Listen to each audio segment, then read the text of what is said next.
ରୋହିତଙ୍କ ନାଁରେ ନୂଆ ରେକର୍ଡ। ବିଜୟ ସହ କ୍ରିକେଟ ଲେଜେଣ୍ଡ କପିଲ ଦେବ ଓ ମହେନ୍ଦ୍ର ସିଂ ଧୋନିଙ୍କ ସହ ହେଲେ ସମକକ୍ଷ। ଭାରତ ବିଶ୍ୱକପ୍ ବିଜୟ ସହ ରୋହିତ ଶର୍ମାଙ୍କ ନାଁରେ ଯୋଡ଼ି ହୋଇଛି ନୂଆ ରେକର୍ଡ।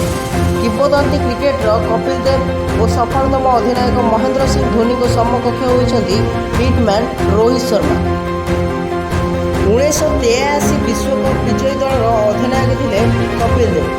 ଏହାର ଦୀର୍ଘ ବର୍ଷ ପରେ 2007ରେ ଟି20 ବିଶ୍ୱକପ୍ର ପ୍ରଥମ ସଂସ୍କରଣ ବିଜୟୀ ହୋଇଥିଲା ଭାରତ।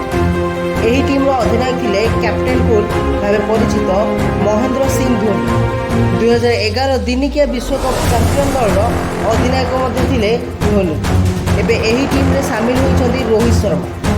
ଚଳିତ ଟି20 ବିଶ୍ୱକପ୍ରେ ଭାରତ ବିଜୟୀ ହେବା ସହ ରୋହିତ ଶର୍ମା ଏହି କ୍ଲବ୍ରେ ସାମିଲ ହୋଇଛନ୍ତି। ବ୍ୟୁରୋ ରିପୋର୍ଟ, ଜାଗୃତ 24 ନ୍ୟୁଜ୍।